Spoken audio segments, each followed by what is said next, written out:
ilmu dari food prep tuh kuncinya adalah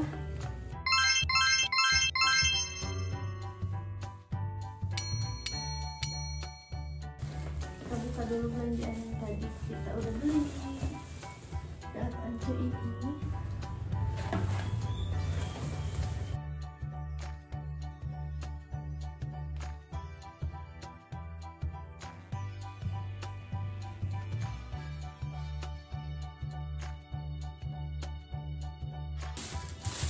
Akhirnya aku beli dada semua 2 kilo dan paha beli setengah kilo untuk anakku.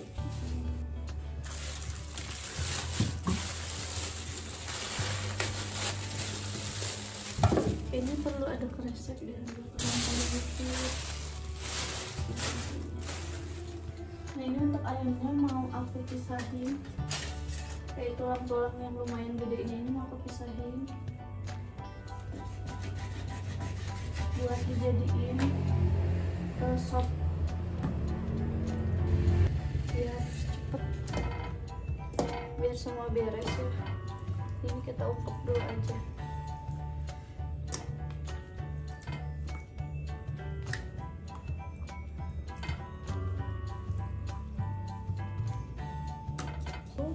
Tadi aku udah beli bumbu racik ini, racik ayam goreng.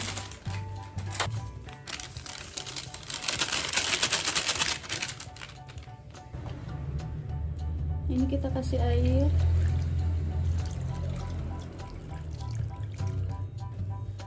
Biasanya aku sendiri kalau ngasih air suka agak banyak biar si ayamnya itu empuk banget gitu.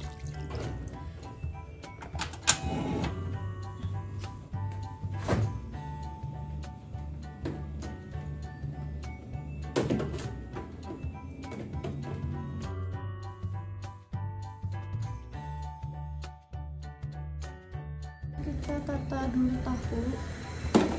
Kalau sebenarnya ini masih ada sisa minggu kemarin 3 biji.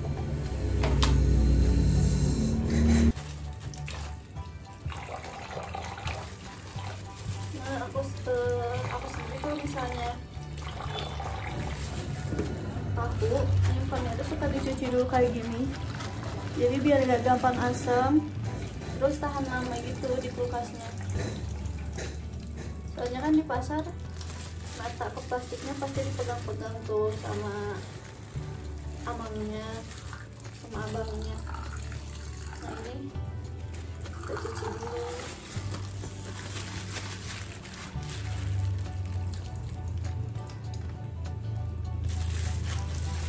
Setelah dicuci baru kita tata.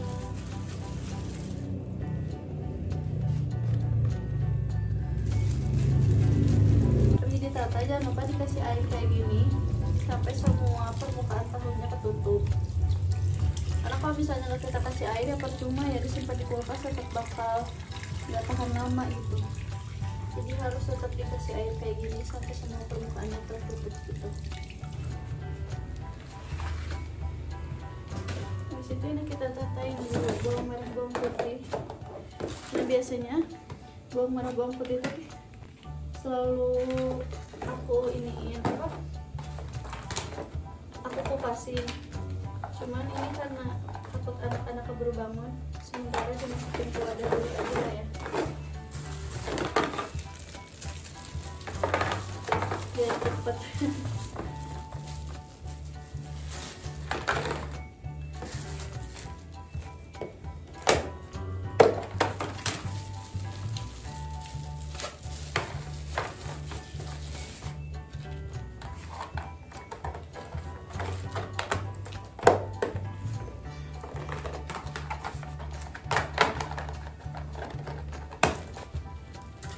Cengeknya mau aku pilihin yang udah jeleknya. Tadi aku nggak beli cengek sih, aku nggak beli cabai rawit karena memang aku tahu di kulkas masih ada. Tapi ini karena ada beberapa yang udah jelek, mau aku pilihin dulu sambil aku alasin tisu.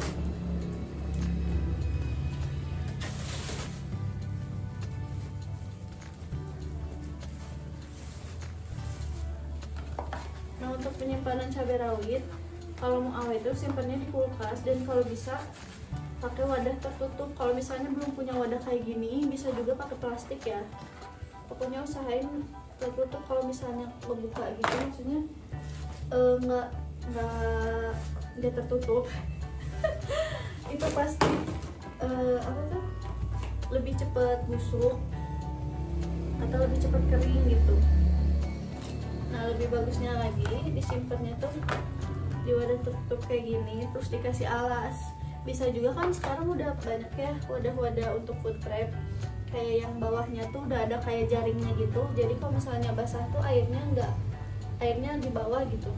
Cuman karena teteh sendiri belum punya wadah kayak gitu, jadi pakai caranya kayak gini aja, dialasin pakai tisu. Jadi sebisa mungkin ya bun, maksudnya kalau misalnya nggak ada wadah kayak gini, pakai plastik aja. Jadi nggak harus maksain harus pakai wadah kayak gini, karena nggak semua orang punya juga kan. Cuman diusahain bisa tertutup gitu kalau disimpan di kulkas. Tuh ada di sini apa, cengkeh cabai rawitnya udah ada beberapa yang jelek. Ini kita pilihin lagi. Tapi ini tuh si cabai rawitnya sendiri udah lama banget, udah lebih dari 2 minggu malah. Tapi karena nyimpennya itu di wadah tertutup, jadi lebih awet. Dan kenapa ini cabai rawit bisa sampai ada yang busuk nggak kemakan gitu, mohon maaf banget ya sebelumnya.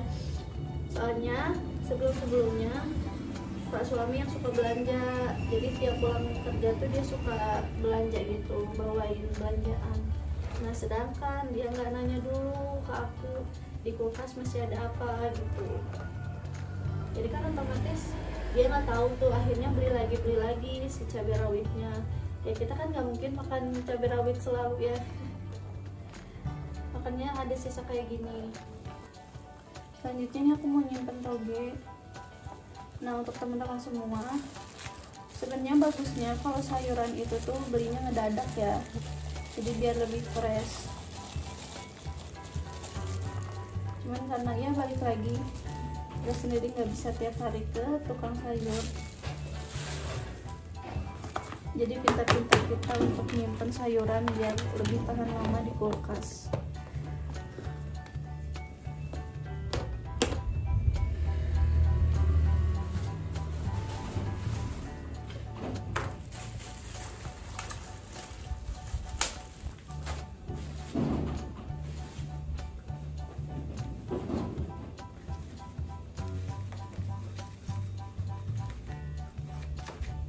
Sebenarnya kalau bunda-bunda sendiri lihat gitu,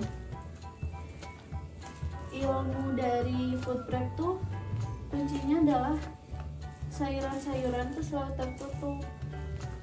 Adapun kayak misalnya ada beberapa orang yang bilang cabai rawitnya kayak si tangkai ininya dipetik dulu biar lebih awet. Nah itu kita sendiri belum begitu paham ya, belum begitu tahu.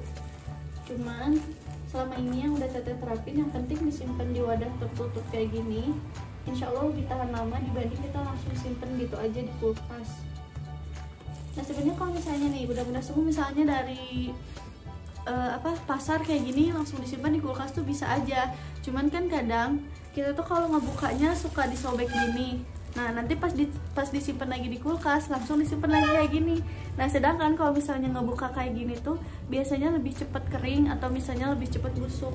Makanya teteh lebih prepare pakai wadah kayak gini, karena kan kalau dibuka bisa ditutup lagi gitu. Ini sambil teteh pilihin dulu, barangkali ada yang busuk ya. Kan di warung sayur nggak bisa kita tebak isinya kayak gimana. Soalnya kalau misalnya nih dalam satu wadah ada satu yang busuk, biasanya itu bakal mempengaruhi ke yang lain, jadi lebih cepat busuk juga yang lain. Hanya lebih baik kalau misalnya awal-awal tuh dipilihin dulu kayak gini, jadi benar-benar masih yang kita simpan tuh yang masih fresh semua.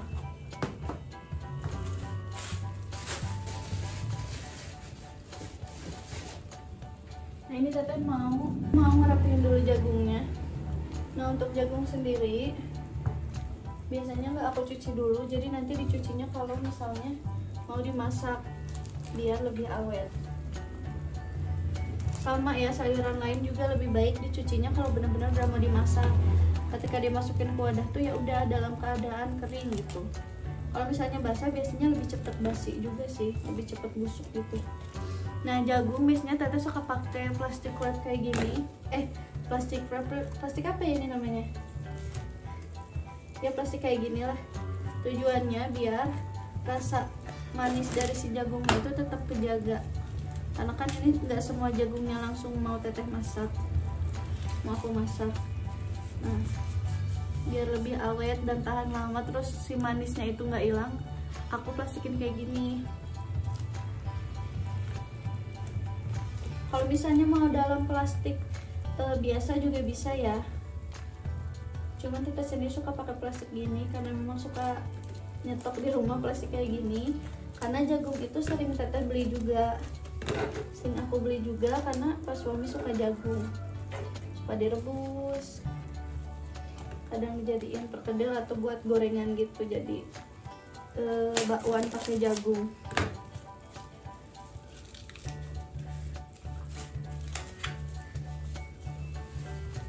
Buat bunda-bunda semua juga, kalau misalnya di sini punya tips nih tentang cara penyimpanan sayur-sayuran, boleh nih share di kolom komentar juga. Jadi buat ilmu buat Teteh juga dan buat teman-teman semua yang nonton video ini juga.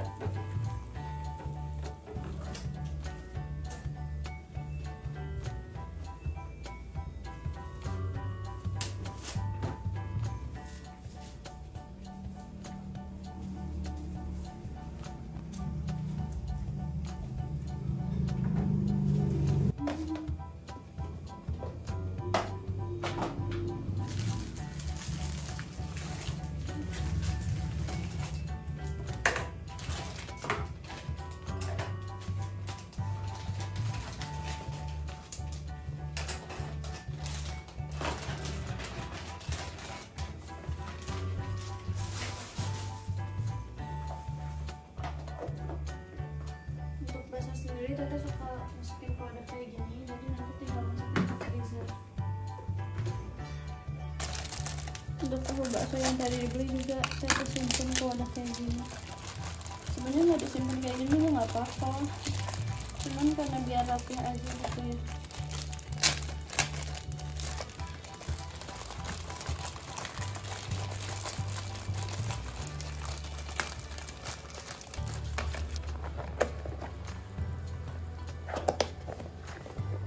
Jadi kita tatain di kulkas.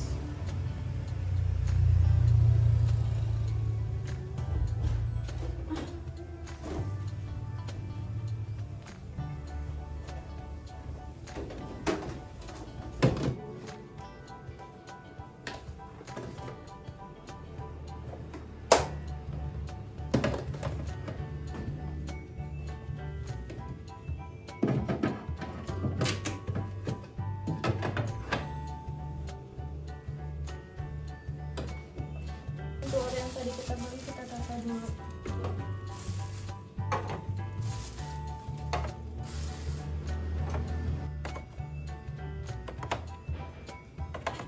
Juga Teteh udah beli telur puyuh lumayan banyak karena ini kesukaannya anak Teteh. Anak aku suka banget sama telur puyuh dan aku juga suka. Tinggal direbus aja bisa jadi cemilan gitu.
Untuk sisa sayurnya ini mau langsung disimpan aja. Kayaknya nanti sore juga mau langsung dimasak. Soalnya wadahnya udah habis juga. Jadi bingung mau disimpan di mana.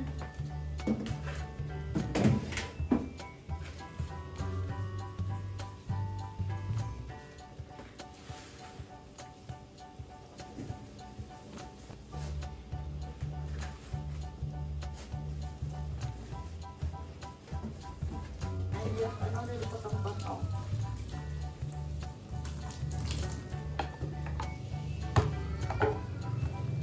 Untuk bawang daunnya, aku suka nyimpannya kayak gini, jadi diirisin dulu, terus dimasukin ke wadah kayak gini.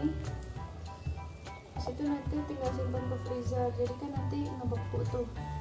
Tapi bagusnya bawang daun tuh kalau ngebeku tuh tetap satu persatu kayak gini gitu. Jadi nanti kalau masak tinggal di ini aja, tinggal dicemplungin, lebih gampang dan lebih tahan lama, malah jauh lebih tahan lama kalau dibanding disimpan gitu aja gitu di kulkas. Bisa awetnya aja sampai berbulan-bulan.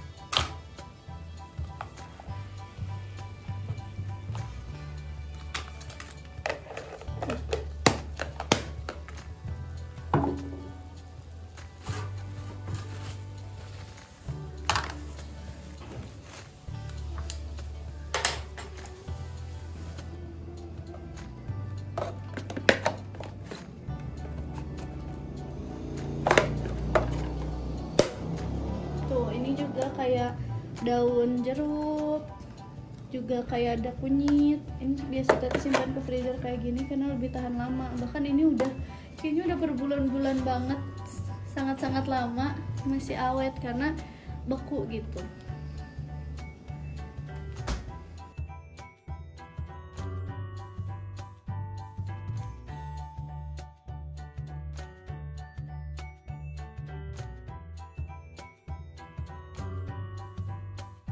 Hampir kelupaan belanjaan yang tadi udah beli ini ya,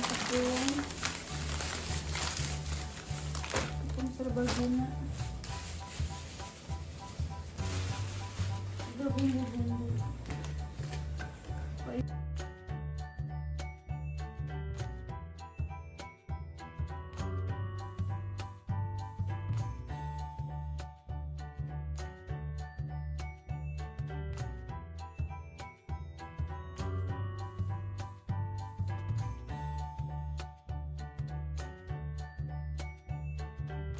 Karena anak-anak udah bangun, jadi kayaknya sekian dulu videonya. Ini juga tinggal nungguin ayamnya matang. Makasih banyak buat bunda-bunda dan teteh-teteh semua, teman-teman semua yang udah nonton video ini sampai akhir. Semoga dari video ini bisa diambil hal positifnya dan dibuang hal negatifnya. Mohon maaf kalau misalnya di video ini ada kata-kata aku yang salah ataupun perbuatan aku yang salah, mohon minta maaf, mohon dimaafkan. Sampai ketemu di video aku selanjutnya. Assalamualaikum warahmatullahi wabarakatuh.